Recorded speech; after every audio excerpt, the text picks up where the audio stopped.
देश दुनिया की एक और फ्रेश रिपोर्ट लेकर एक बार फिर आपके सामने हाजिर हूं। हमारे देश से इजराइल बहुत सारे मजदूर गए थे, आप लोगों को याद होगा।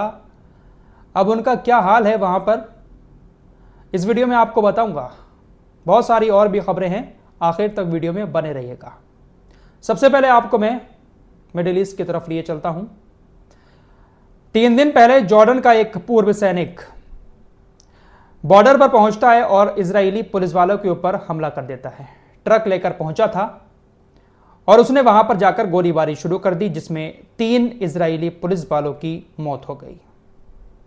इस घटना के बाद जॉर्डन के लोगों ने काफी जश्न मनाया। हमास ने भी जॉर्डन के उस पूर्व सैनिक को काफी बधाई दी, उसके लिए मगफिरत की दुआ की, क्योंकि इजरायली पुलिस ने उसको भी मार दिया था। फिलहाल इस घटना के बाद जॉर्डन के और मिस्र के लोगों की थोड़ी सी हिम्मत बढ़ी और अब बॉर्डर पर मिस्र और जॉर्डन के लोग पहुंचकर इजरायली सेना के ऊपर हमला करना शुरू कर चुके हैं। कल फिर एक घटना सामने आई है और इस बार यह घटना मिस्र के बॉर्डर पर हुई। मिस्र से एक 4 व्हीलर इजराइल के बॉर्डर पर पहुंचती है। उस 4 व्हीलर में कुछ लोग बैठे हुए थे। उन्होंने बॉर्डर पर जाकर इजरायली सेना के ऊपर, इजरायली पुलिस के ऊपर अंधाधुंध फायरिंग शुरू कर दी।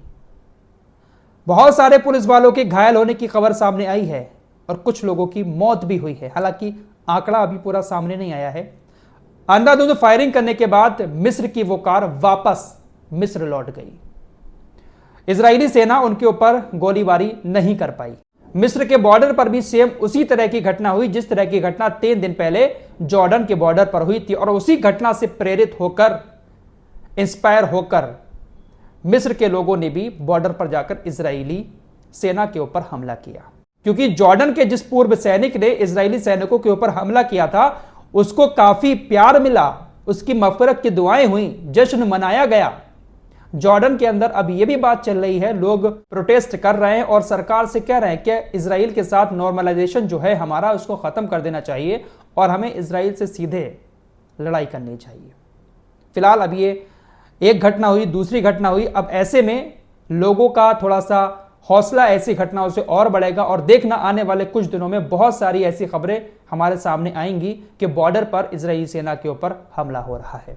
दोस्तों, जॉर्डन के जिस पूर्व सैनिक ने इजरायली सैनिकों के ऊपर हमला किया था, हमला करने जब वो जा रहा था तो उससे पहले एक लेटर अपने घर पर छोड़कर गया था अपने माँ बाप के नाम। उसमें कहा था कि मुझे माफ कर देना, मैं शहीद हूं और अल्लाह की यही रजा है, मैं अल्लाह की रजा के लिए ये करने जा रहा हूं। आप मुझे भले ही याद मत करना, लेकिन मैं जो करने जा रहा हूं आप उसको हमेशा याद रखना। इजराइल जो हमारे फिलिस्तीनी भाइयों पर कब्जा करके बैठा हुआ है, उनको मार रहा है। मैं जो काम करने जा रहा हूं, इस काम से प्रेरित होकर जो जॉर्डन के और युवा हैं, जॉर्डन के जो और लाडले हैं, वो भी आगे बढ़े, अपना रुख साफ करें, मुझे देखकर, मुझसे प्रेरित होकर आगे ऐसा काम करें। हमला करने जाने से पहले उसने बाकायदा एक लेटर लिखा था जिसमें अरब के लड़कों से भी यह बात कही थी कि आप फिलिस्तीन की मां बहनों के लिए उठें और आगे बढ़ें। एक लंबा चौड़ा लेटर अब वो सामने आया है। दोस्तों, आपको याद होगा पिछले महीने इजराइल ने हिजबुल्लाह के एक बड़े कमांडर फौद शुक्र को एयर स्ट्राइक करके मार दिया था। उनकी मौत के बाद हिजबुल्लाह ने बदला लेने की कसम खाई और इजराइल के ऊपर 300 से ज्यादा रॉकेट दागकर यह कहा कि हमारा बदला पूरा हो गया। हिजबुल्लाह के उन्हीं सबसे बड़े कमांडर फौद शुक्र के भतीजे सैयद हुसैन शुक्र को भी इजराइल ने एयर स्ट्राइक करके मार दिया है। अब देखते हैं कि हिजबुल्लाह इनकी मौत का बदला इजराइल से लेता है या नहीं लेता है। फिलहाल इजराइल के हमले गाजा पर लगातार जारी हैं। खान यूनुस के अल मवासी क्षेत्र में सेना ने खतरनाक हमला किया। बहुत सारे तंबू वहां पर बने हुए थे, उन तंबुओं पर हमले किए जिसमें से 40 फिलिस्तीनी मारे गए, 60 बुरी तरह से घायल हो गए। इजराइल ने हवाई बमबारी तकरीबन 20 तंबुओं पर की और ये जो हवाई बमबारी की ये इतनी खतरनाक थी कि जो बम जमीन में गिरा तकरीबन 9-9 मीटर गहरे गड्ढे वहां पर हो गए। टेंटों में रहने वाले पूरे के पूरे परिवार जलकर राख हो गए। उधर लाल सागर से एक और खबर आ रही है हुतीज को लेकर कि हुतीज ने एक और MQ-9 रीपर ड्रोन को मार गिराया है और यह 10वां MQ-9 रीपर ड्रोन अब अमेरिका का हो गया है। हुतीज तो MQ-9 रीपर ड्रोन को ऐसे गिरा रहे हैं मानो कोई हलवा हो। MQ-9 रीपर ड्रोन अमेरिका का सबसे खतरनाक ड्रोन में से एक माना जाता है। लगातार हुतीज निशाना बना रहे हैं और इस 10 महीने की जंग के दौरान तकरीबन 10 MQ-9 रीपर ड्रोन मारे जा चुके हैं। गाजा के अलावा आईडीएफ ने लेबनान में भी हमले किए। आईडीएफ की तरफ से कहा गया कि हमने हिजबुल्लाह के सैन्य ठिकानों को निशाना बनाया, लेकिन खबरें ऐसी आ रही हैं कि बड़ी ऊंची ऊंची इमारतों को इजराइल डिफेंस फोर्सेज ने निशाना बनाया है, जो पूरी की पूरी जमींदोज हो गई हैं। तो मिडिल ईस्ट में इजराइल का जहां दिल चाहता है वो वहां पर एयर स्ट्राइक कर देता है। अभी 2 दिन पहले सीरिया के अंदर एयर स्ट्राइक की थी, जिसमें तकरीबन 22 लोगों की मौत की खबर अब आ चुकी है। पिछली रिपोर्ट में मैंने आपको बताया था 15 लोग मरे थे, लेकिन अब 22 लोगों की मौत की खबर आई है। तो हर जगह इजराइल एयर स्ट्राइक करता रहता है, नाम लेता है कि हमने आतंकवादियों के ऊपर एयर स्ट्राइक की है। अब खबर आपको अपने देश से जुड़े मजदूरों की बता देता हूं। हमास ने जब इजराइल के ऊपर हमला किया था तो इजराइल के अंदर जो काम करने वाले थे, जो फिलिस्तीन से जाते थे, इजराइल ने उन पर रोक लगा दी। फिलिस्तीन के लोग अब इजराइल के अंदर जाकर काम नहीं करते हैं, जो मजदूरी दिहाड़ी वाले होते हैं, कंस्ट्रक्शन एरिया में जो काम करते हैं। इजराइल ने हमारे देश से 1 लाख मजदूरों की मांग की।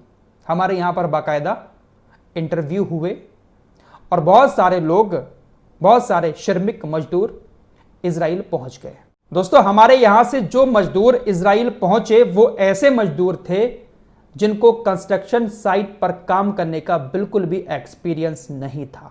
रिपोर्ट्स के मुताबिक ऐसी भी खबरें सामने आ रही हैं कि 20-20 साल के लड़के भी इजराइल पहुंच गए कंस्ट्रक्शन साइट पर काम करने के लिए। जिनके पास उस साइट पर काम करने का एक्सपीरियंस ही नहीं था, उनको हथौड़ा उठाना ही नहीं आता है, फावड़े चलाना ही नहीं आता है, ईंटें उठाना ही नहीं आता है। उनकी हालत खराब हो गई 2-4 दिन काम करने के बाद, 1 महीना काम करने के बाद ठीक से काम ही नहीं कर पाए, एक्सपीरियंस ही नहीं था, जिसके बाद उस कंस्ट्रक्शन कंपनी ने उनको वहां से निकालकर कहीं और अब लगा दिया है। 100 बात की सीधी एक बात यह है कि जो मजदूर यहां से गए थे उसमें से बहुत सारे लोग वहां पर जाकर काम कर ही नहीं पाए, मेहनत कर ही नहीं पाए, और उनको कंपनी ने अब दूसरी जगह किसी और काम में लगा दिया है। अब वहां पर पैसा थोड़ा सा कम भी मिल रहा है। अब इजराइल दूसरे देशों से मजदूर मंगा रहा है। जब इजराइल में काम करने का ऑफर आया था तो हमारे यहाँ के लोगों ने सोचा चले जाते हैं, वहां पर जाकर काम करेंगे, ज्यादा पैसा मिलेगा, लेकिन वहां पर बहुत ज्यादा काम ले लिया गया और वो काम कर भी नहीं पाए। ऐसे लोग भी वहां पर पहुंच गए जिन्होंने यहां पर कभी ऐसा काम किया ही नहीं था, मेहनत मजदूरी वाला। वहां पर पहुंचे तो भाई हालत खराब हो गई। फिलहाल अभी इजराइल ने उनको वापस तो नहीं भेजा है, लेकिन दूसरे कामों में शिफ्ट कर दिया है। शीघ्र अमेरिकी अधिकारी ने हिजबुल्लाह के खिलाफ युद्ध छेड़ने पर इजराइल के लिए विनाशकारी परिणामों की चेतावनी दी है। एक्सियोस की रिपोर्ट के मुताबिक ये खबर आपको बता रहा हूं। इजराइल में एक विचार है, आओ युद्ध करें और हम हिजबुल्लाह के पास मौजूद सभी मिसाइलों को नष्ट कर देंगे और सब कुछ ठीक हो जाएगा। यह इतना आसान नहीं है, कोई जादुई उपाय नहीं है, दूसरे पक्ष को नष्ट नहीं किया जा सकता। युद्ध के आखिर में इजराइल को भारी कीमत चुकानी पड़ सकती है और वो अपने टारगेट हासिल नहीं कर पाएगा। ये बाकायदा अमेरिकी अखबार एक्सियोस की तरफ से कहा गया है। वह वाकई में ऐसा है। इजराइल को ऐसा लगता है कि हम बहुत ताकतवर हैं, हर जगह जाकर एयर स्ट्राइक कर देंगे और हम जीत जाएंगे, उनके ठिकानों को नष्ट कर देंगे, हम जीत जाएंगे। लेकिन अब वो लोग इजराइल से 4 कदम आगे चल रहे हैं। इस रिपोर्ट में इतना ही। कुछ और खबरों के साथ जल्द हाजिर होऊंगा। तब तक के लिए अपना ख्याल रखिएगा। अल्लाह हाफिज।